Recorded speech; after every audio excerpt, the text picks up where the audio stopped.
साधक में ये दो वृत्तियां नाम पैदा करता है। पहला, अंतःकरण के सारे दोषों को भगाना।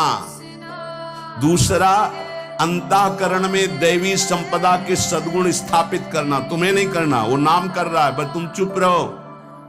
पर यहां चुप रहा नहीं जाता, विचलित हो जाते हैं। जहां असत प्रेरणा हुई तो या तो ऐसी क्रिया कर दी या वो ऐसे दुखी हो गए, हमारे मन में तो ऐसा आता है वैसा। चुप रहो, ऑपरेशन शुरू है तो मवाद निकलेगा, गंदगी निकलेगी, और जो गंदगी निकलेगी तो फिर अच्छे से वो घाव भर जाएगा। जितना दोष निकल रहा है उतना ही सद्गुण आ रहा है। अंतःकरण में भागवतिक सद्गुणों की प्रतिष्ठा होने में देर नहीं लगेगी। किसको? जो नाम जपने के साथ नाम का ध्यान करता है या नाम जपने के साथ रूप का ध्यान करता है। अब उसके हृदय में भगवत स्वरूप, पवित्रता, शांति, संतोष, निर्भयता, निश्चिंतता, समस्त दैवी संपदा प्रकाशित हो गई। अब तो एक एक नाम के साथ उसको स्वाद मिलने लगा और दिव्य स्वरूप भगवान का उसके हृदय में झलकने लगा। अब भगवान के रूप की प्रतिष्ठा उसके मानस नेत्रों में हो गई। लीला में प्रवेश, सेवा का अधिकार, सब भाव स्वरूप की जागृति, सब पूरा का पूरा प्रकरण ध्यान से बार बार सुनना। जब कोई साधक नाम जब प्रारंभ करता है, नाम जाकर के अंदर ज्ञान जागृति नहीं करता। प्रारंभ में सुप्त वासना प्रवृत्तियां जो छुपी उनको जागृत करता है। उठ और भाग यहां से। अब वो कुसंस्कार, दुर्गुण, दुराचार दल के दल वहां हैं अंतःकरण में। जैसे जैसे साधक नाम जब बढ़ाता है वैसे वो अपने बल के साथ प्रकट होते हैं। परमार्थ का साधक यदि सत्संगी नहीं हुआ तो वो समझता है कि ये तो बहुत बड़ा विघ्न सामने उपस्थित हो गया, हृदय जल रहा है और पाप वासनाएं इतनी बढ़ती जा रही। साधक में प्रारंभ में इनका परिचय ना होने के कारण वो पराजित होने लगता है कि अब तो बहुत गंदी बातें आ रही हैं, भजन रोक दो। अतएव साधक घबराए नहीं, इन विकारों के अधीन न हो, नाम जप रूपी परम साधन छोड़े नहीं। बिल्कुल मंगलमयी बात समझ लो, ये बात कई बार हो चुकी है, पर जो लिखा हुआ है उसे सुनोगे तो ज्यादा विश्वास हो सकता है। वैसे लगेगा ये अपने मन से कहते हैं। साधक प्रारंभ में पराजित करने की सामर्थ्य नहीं रखता, अतएव घबरा करके इनका परिचय ना जानने के कारण वो या तो इनके अधीन होकर फिर गलत कार्य करने लगता है या भयभीत होकर साधन नाम जप करना छोड़ देता है।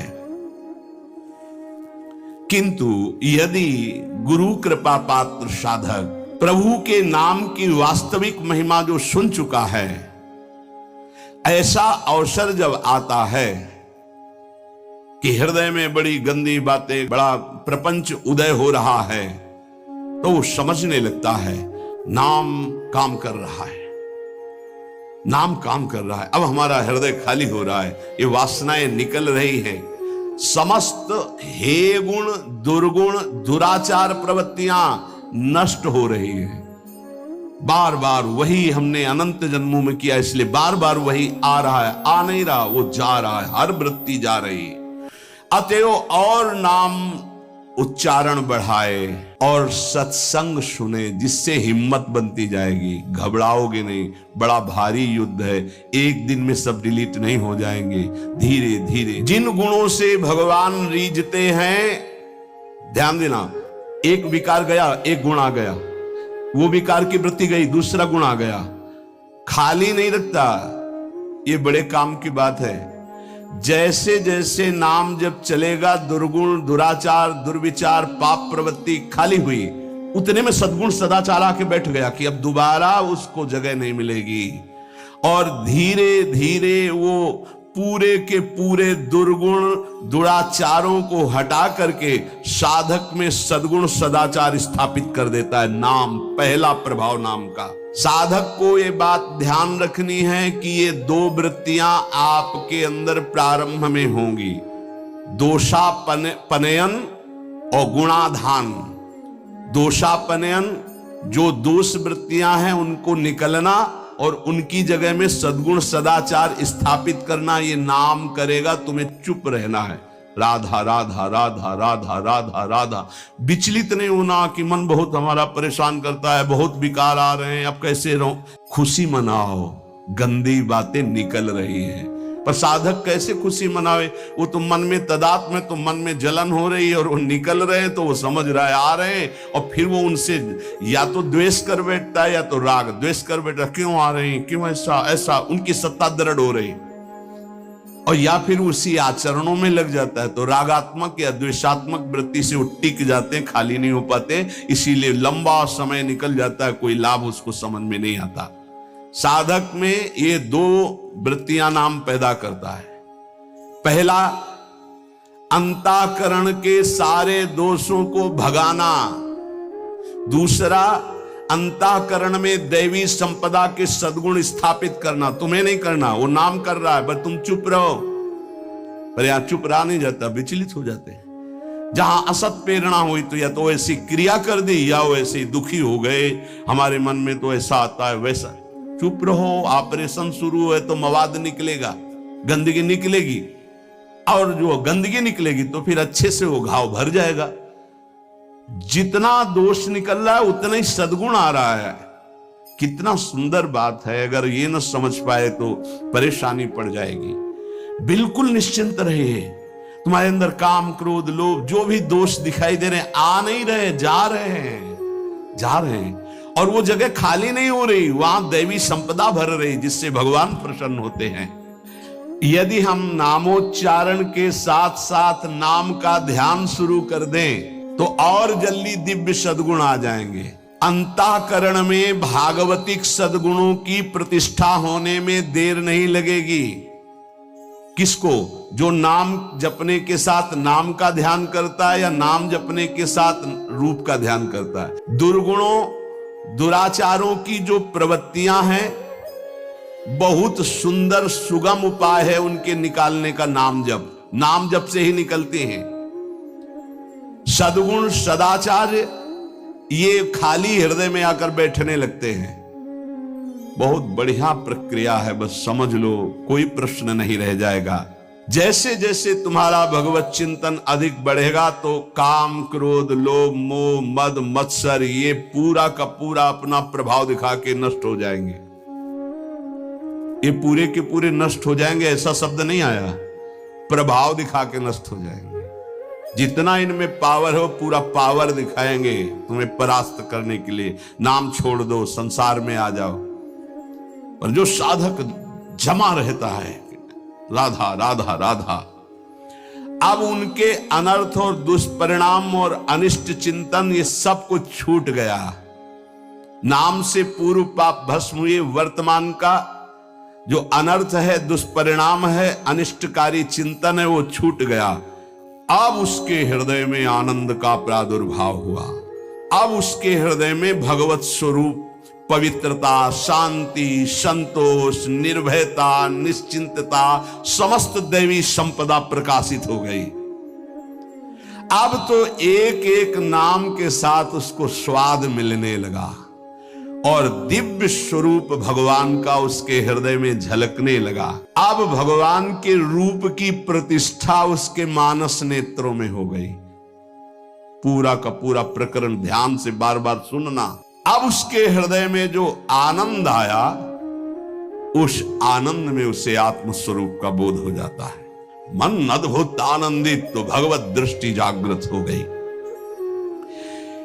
ये दो अधकचरी दशा के नाम जापक होते हैं, इनकी बड़ी दुर्दशा होती है।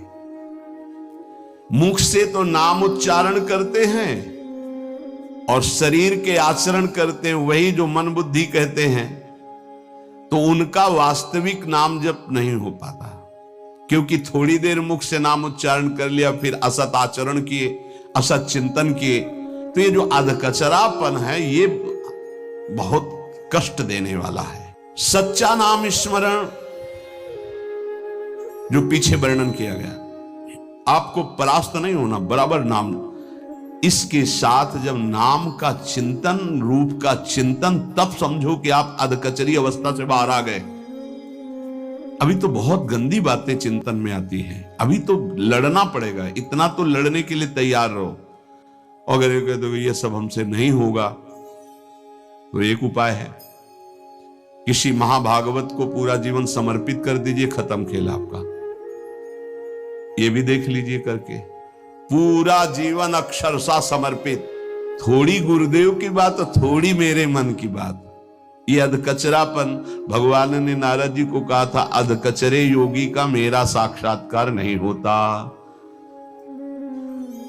थोड़ा गुरुदेव की बात माननी है, थोड़ी अपनी बात माननी है, अधकचरापन। पूरी बात गुरुदेव की माननी है, बस बढ़िया बात बन जाएगी। जब निकले वो मूड़े मुड़ा लिया है भगवत मार्ग में, फिर क्या, फिर अपने मन की बात क्या रह गई। नाम, नामी और नाम धारक तीनों एक हो जाते हैं, ध्यान दीजिए, अभेद हो गया। नाम, नामी और नाम धारक तीनों एक हो गए। नाम में, नामी में, नाम धारक भगवत स्वरूप, कोई अंतर नहीं रह गया नाम में, नामी में और नाम जापक में। ये परिपक्व अवस्था नाम की, जापक की हुई। नाम स्मरण की बात जिह्वा से नाम, कंठ से नाम और फिर हृदय से नाम प्रारंभ हो जाता है, अंतरात्मा से। अब जब हृदय से नाम चल रहा है तो प्रेम स्फुरित हुआ, बस सब सामर्थ्य जागृत हो गई। प्रेम जागृत होते ही सब सामर्थ्य जागृत हो गई। भगवत प्रेम हो गया तो शेष सब बातें, लीला में प्रवेश, सेवा का अधिकार, सब भाव स्वरूप की जागृति, सब। जैसे बछड़ा आ जाए तो गाय रंभाती हुई स्वयं आ जाती है, ऐसे ही जहां उसके हृदय में प्रेम स्फुरित हुआ तो प्रेम लक्षणा भक्ति जागृत होते ही प्रिया प्रीतम उसके हृदय में आ गए। जैसे बछड़ा आ गया ना, गाय आ जाएगी, बछड़ा के पीछे रंभाती गाय, ऐसे ही प्रेम भाव जहां जागृत हुआ प्रिया प्रीतम आ गए। ये न किसी साधना से न योग से ये नहीं होता है, ये नाम से होता है, गुरु प्रदत्त नाम से।